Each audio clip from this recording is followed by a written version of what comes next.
can't see the red button. Yes. So this is where we have our shakedown. I never know what he's gonna do. It's like, oh. Todd and I started traveling in an RV 8 years ago with 7 of our 10 kids. One by one, they've flown the coop and started their own adventures.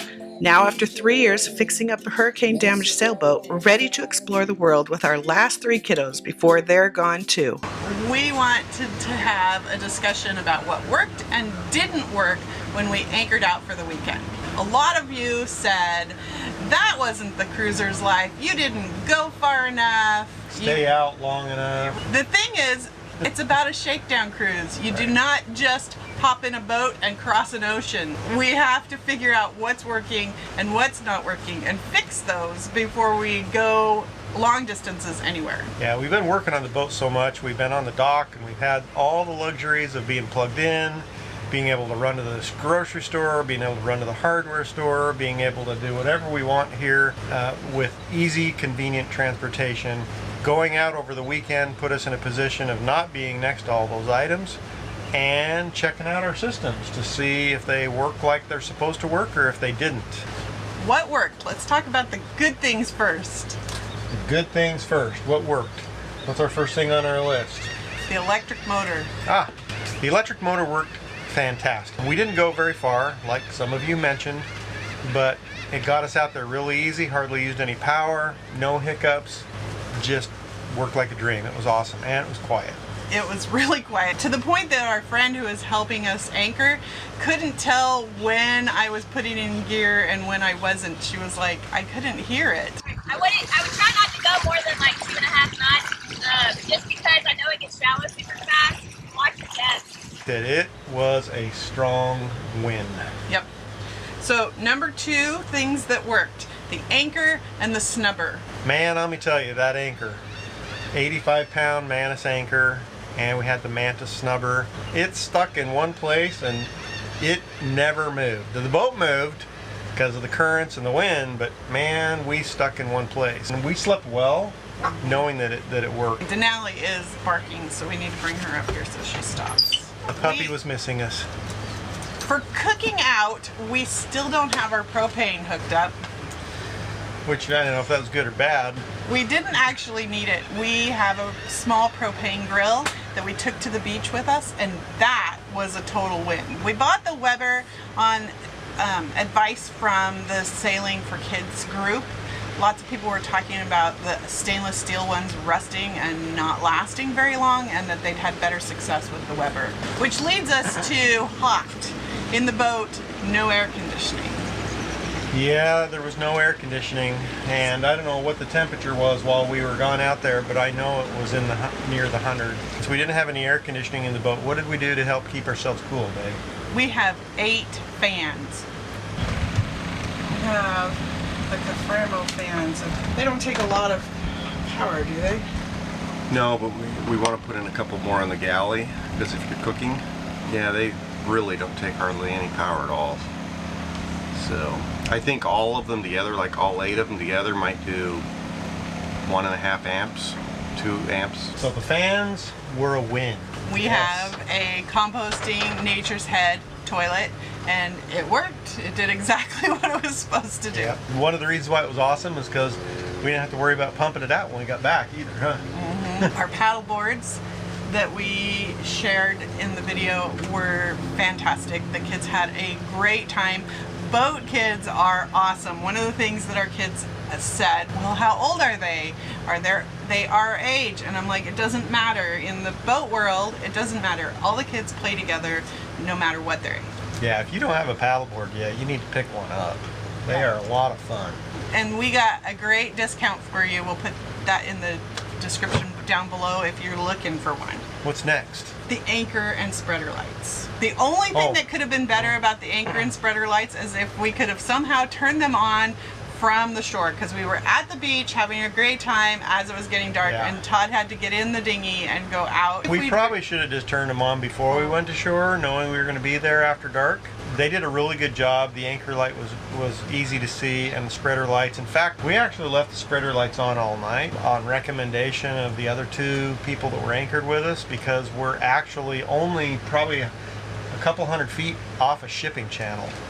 And we wanted to make sure there was absolutely no reason why they couldn't see us. So what kinds of things had a challenge? We had a number of things that had a challenge. These are things that they worked, but we had some problems with them. Okay, I don't know if any of you noticed or not, but we had a boarding ladder I scabbed together because it was rescued off a boat that was being crushed in the boatyard. It's not the perfect ladder, but it actually was able to be used with some modification in such a way that I could move it from one side of the boat to the other. That was a huge win. Like, we have been talking about trying to put the ladder on the back of the boat and make it permanent, but after this experience, I really want to be able to move it from one side to the other. There was a couple failure points on the ladder as well.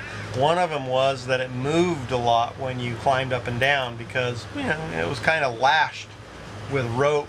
It's a little harder because it needs one more rung in length for me. Some sort of quick disconnect to be able to move it would be really nice, because I'd like to leave it there while we're sailing so that we actually have a way to get back up on the boat if somebody falls off. Well, as a ladder. The other challenge is that there are some rough points on it, and Abigail hurt herself on a sharp edge. Yeah, she cut her foot on one part of it. The ladder needs a little bit of work, but overall, I think that it worked really well. So, batteries. How did the batteries stand up to being out at anchor? Well, I came back at one point while we were on shore to get something from the boat, and I looked at the battery, and they were at just above half. And we'd probably been over there about 4 hours at the time, and I thought, holy cow, we're using battery really fast. Kind of went out and started the generator up, the little Yamaha, to just kind of keep them topped off, and we went back to shore. What I discovered when I got back was a failure point called user error. So how are we doing power-wise? Sounds like the generator's running. No, that's the fan right behind you. Right behind me. We're 12.5 volts. It says we have about, I don't know, 3/4 of our battery left still. I think our house bank's only like 600 amp hours, and it's AGM, so we can only use 50% of that. Yes, we would like to upgrade to lithium, but we bought these before lithium were affordable, so we're going to use these and do our best with them until we can replace them. So we've ran the generator once to charge the batteries up. I ran the generator because I keep screwing up. Long story short, we have two separate banks. We have a motor bank and we have a battery bank. Both of them are set up to charge on AC power. Well, the one flaw in the system is that we flip on the inverter to power the outlets. It also powers the same outlet that charges the motor bank. So then I end up charging a 48 volt 600 amp hour bank with a 12 volt 600 amp hour bank. That was my fault. So I had to run the generator to charge the battery back up before we went to bed last night. So because one of the plugs also in that engine room is the little mini refrigerator right here, and so I wanted to make sure it had power. That's why I turned the inverter on, but then I forgot that that little refrigerator is plugged into the same set of outlets that runs that battery bank charger. So you turn the refrigerator off, or you unplug the battery bank? It has a breaker, I just switched it off. The dinghy. The dinghy worked great, but we're still having some challenges with the motor. The motor has had some hesitation going on, and everybody tells me it's for lack of use, that dinghy motors need to be ran a lot more often, and they need to be run at, you know, heavy throttle. Idling them around in the little marina here does not count as use, right? So Todd and Abigail took it for a test spin. As fast as they could go. We got it up to speed and, you know, ran it up at speed, and it started working better, but I'm still having the shifting problem, you know, into reverse and into neutral, which makes it hard when you're trying to dock up against a boat or something like that. You know, Tammy mentioned she didn't want to give the kids the keys to the dinghy. Well, one of the big reasons why is because it's really finicky right now, and I don't want the kids to have a problem with that. But with the challenges that where Todd can't figure it out, I am not giving Abigail Liberty the keys to the dinghy. No matter what people Right. say about them needing to learn right now, it's not working smoothly yet. So what didn't work? What was an absolute failure? One of the things we didn't find, and this is just a failure on our storage and how much stuff we have on this boat, I could not find our solar shower. I absolutely knew it was on this boat somewhere, but I couldn't find it. And so that led us to having to use a bucket to rinse ourselves off. I expected to have some, nice little warm hot shower where I could just sit there and take my time and lather You up. expected that?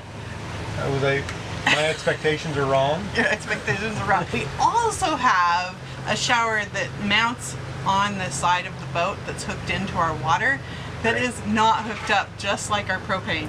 It requires cutting a hole in the cockpit somewhere to mount it because it's recessed. And then it's got to be hooked into the plumbing system. That would be really, really helpful because when you come back from a beach, you're kind of covered in sand and salt and That jumped up know. significantly on the project list.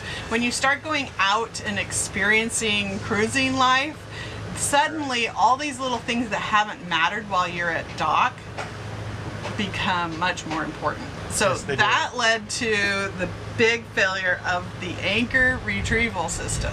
What was wrong with the anchor retrieval system, dude? I think it was underpowered and too old. It was me.